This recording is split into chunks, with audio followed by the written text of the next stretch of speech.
First পার্টে আমি দেখিয়েছিলাম গাছ কলমগুলো চারাগুলো আমি গাছের থেকে কেটে এনে এই যে রেডি করে রেখেছি। এই যে রেডি করে রেখেছি, যা ছাট কাট করতে লাগে এগুলো ছেটে টেটে রেডি করে রেখেছি। তো এখন আমি ওই গুঁড়াগুলোতে একটু হলুদের গুঁড়ো জল দিয়ে ইয়ে করে দিয়ে দেবো। এটার মধ্যেই নিয়ে নিয়েছি আমি, আলাদা কিছু আনিনি। হলুদটা এনেছি, ওই একটুখানি লাগবে, এখানে আমি লাগিয়ে দিলাম।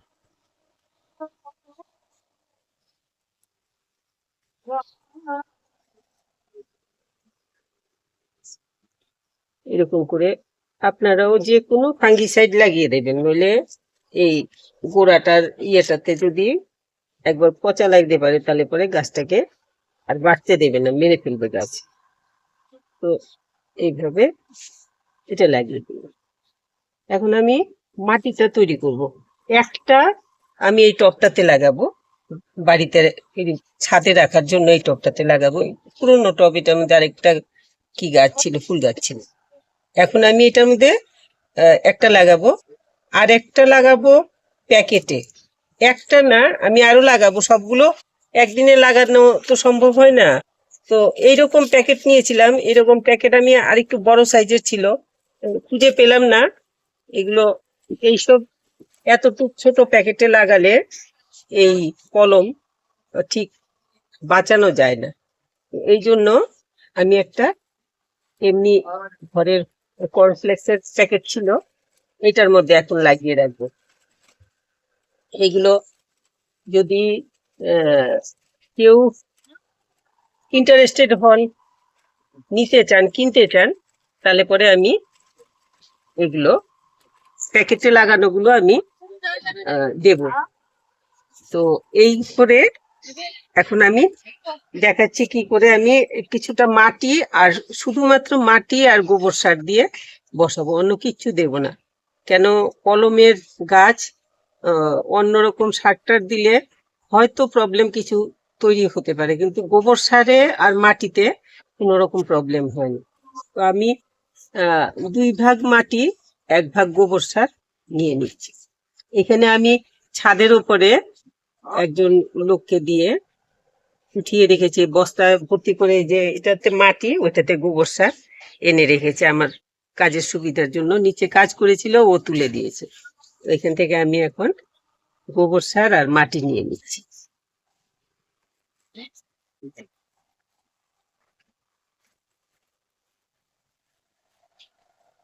এটার মধ্যে এই যে মাটি, বাগানের মাটি তুলে দিয়েছে আমাকে।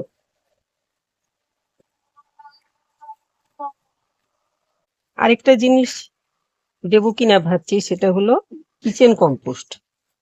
কিচেন কম্পোস্টটা ইচ্ছে করলে দেওয়া যেতে পারে, কারণ এটা খুবই ভালো তৈরি হয়েছিল।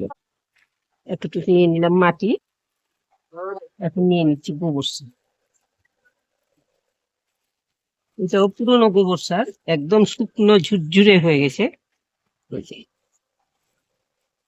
এটাকে ভেঙে গুঁড়ো করে দিয়েছে লোকটা, আমি এটাকে এতটুক নিয়ে নিলাম। এখন ভাবছি এটাতে একটুখানি কম্পোস্ট দেবো কিনা। দরকার নেই, শুধু গোবর সার আর মাটি দিয়ে বসাই এখন, যাতে গাছটা বেঁচে যায়, কলমটা বেঁচে যায়। এইভাবে বসালে করে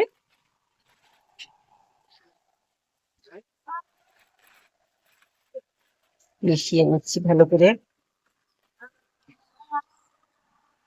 বাগানের একটু আশেপাশে গাছ আছে, ওইগুলোর থেকে অনেক শিকড় চলে আসে মাটিটার মধ্যে।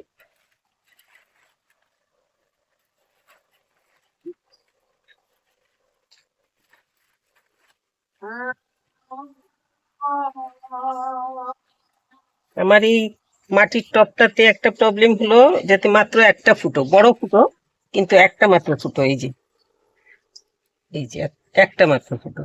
তো আমি এটাকে এই জন্য ওই যে কালী পুজোতে প্রদীপ দেওয়া হয়, সেই প্রদীপের ভাঙা টুকরো দিয়ে এরকম উল্টো করে দিয়ে রাখি, যাতে জলটা কোনোভাবে আটকে না যায়। আর এখন এটার উপরে একটু বালি দিয়ে দেবো, বালি অল্প করে এনেছি।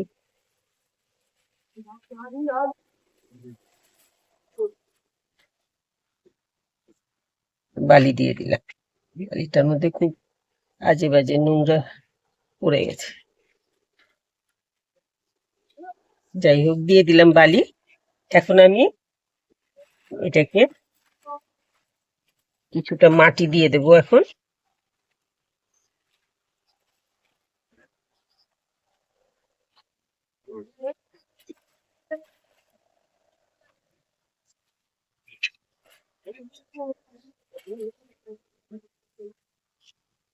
তখন দেখিয়েছিলাম আমি, এই যে শেকড়গুলো ব্রাউন কালার হয়ে যায়, শেকড়গুলো এই এই জায়গাটাতেও এই যে শেকড় বেরিয়েছে, এখানটাতেও সবগুলো ব্রাউন কালার হয়ে গেছে।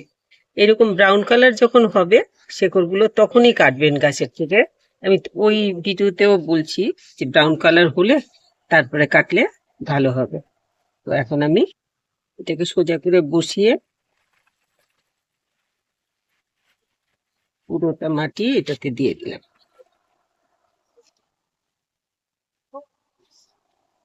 আর একটু মাটি লাগবে, ছেড়ে দেবো, ছেড়ে দাও, কিচ্ছু হবে না। আর একটু মাটি নিয়ে নিচ্ছি, মাটি আর গোবর মিশিয়ে ওইভাবে আর একটু নিয়ে নেবো। মানে একইভাবে একই রেশিওতে আমি মাটিটা আবার মিশিয়ে নিয়েছি। তো এটা এখন একটু কম হয়ে গেছিল মাটি, এই জায়গাটা এই পর্যন্ত দিতে লাগবে, কেন এখানে শেকড় আছে, তাহলে এই শেকড়গুলো ডিস্টার্ব হবে না। টবটা আর তলার যে আমি জায়গাটা কেটেছি, ওই জায়গাটা আর একটু ছোট করে কাটা দরকার ছিল, এখন আর কাটলাম না। ঠিক আছে, এরকম থাকে যদি, তাহলে গাছ ঠিকঠাক মতো ইয়ে হয়ে যাবে।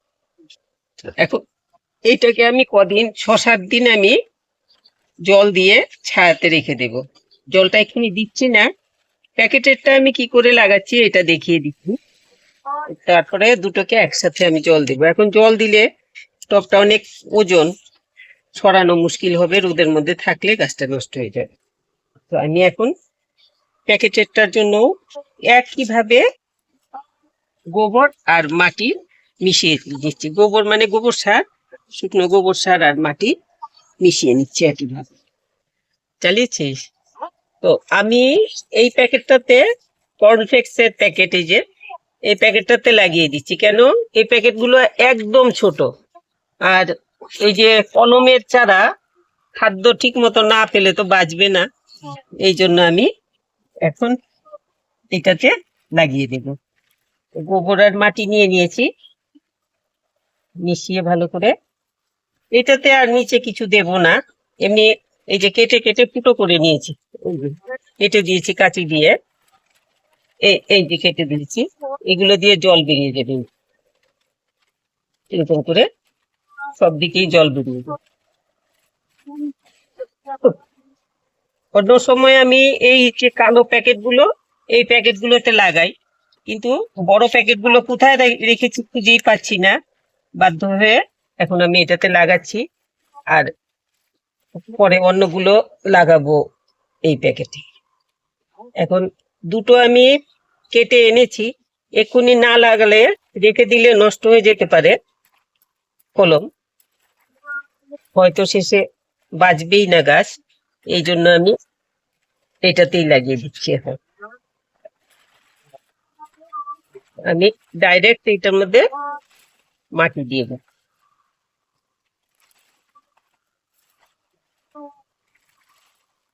অল্প কিছুটা মাটি দিয়ে তারপর এটাকে বসিয়ে দেবে।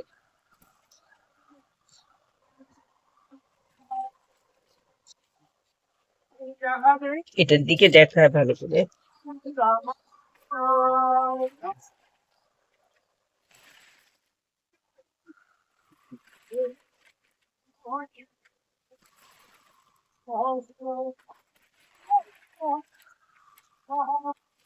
একদম মাটির যে জায়গাটাতে শেকড় বেরিয়েছে, কলম বসানোর সময় মাটি দেওয়া যে জায়গাটা, ওই জায়গাটা যাতে পুরো ঢাকা পড়ে ওইভাবে মাটিটা দিতে লাগবে।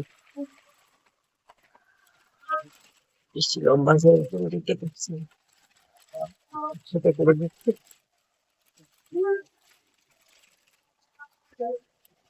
হ্যাঁ, একদম।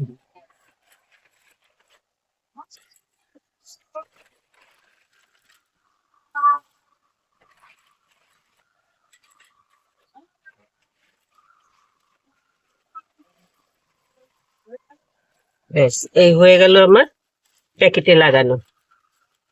এখন এই দুটোকে আমি একটু এটাকে ভালো করে চেপে দিতে লাগবে, কেন প্যাকেটের মধ্যে নইলে নড়াচড়ি করলে তো গাছ বাঁচবে না। সাইড গুলো চেপে দিলাম। এখন চলো ওইদিকে নিয়ে জল দেবো গাছে।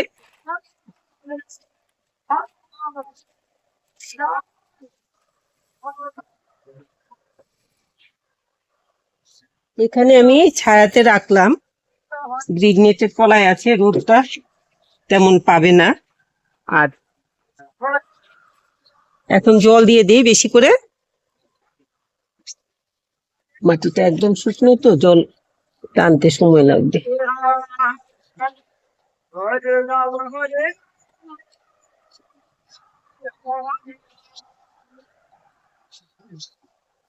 বেশি করে জল দিয়ে দিতে লাগবে যাতে তলা শুদ্ধ ভিজে যায় ভালো করে মাটিগুলো।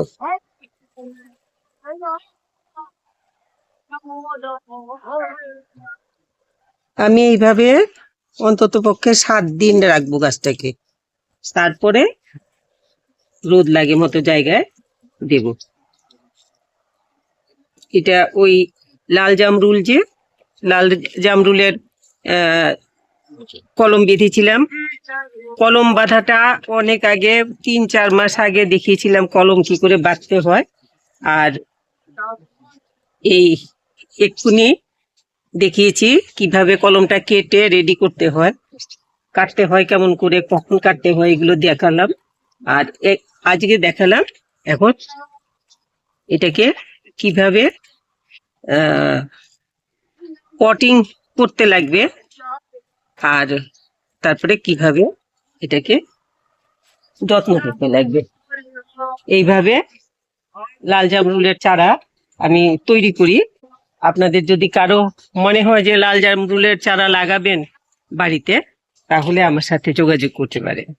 আমি এর আগের ফার্স্ট পার্ট ভিডিও যে করেছি আমি, এটার কি বলে এটাকে, কলমটাকে গাছ থেকে কেটে কিভাবে কাটলাম, কিভাবে কি করলাম, ওইটা দেখানোর জন্য যে ভিডিওটা করেছি, ওই ভিডিওটাতে ফার্স্ট পার্ট, কলমের ফার্স্ট পার্টের ভিডিওতে আমি টেলিফোন নাম্বারও দিয়ে দিয়েছি। আপনারা যদি কেউ আপনাদের চাই তাহলে পরে যোগাযোগ করতে পারেন।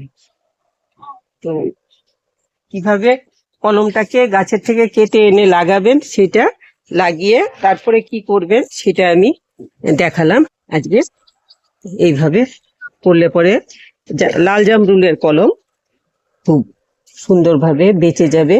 আর নিজের বাড়িতে গাছ থাকলে এইভাবে গাছের থেকে চারাও অনেক তৈরি করতে পারবে।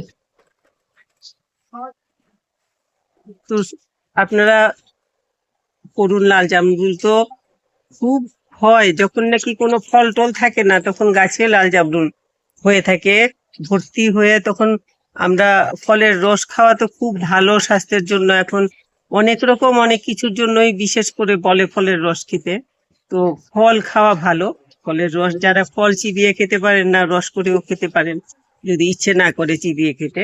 লাল জামরুলটা কিন্তু অসময়ে অনেক ফল হয়, সেই জন্য দেখতেও সুন্দর, খেতেও ভালো।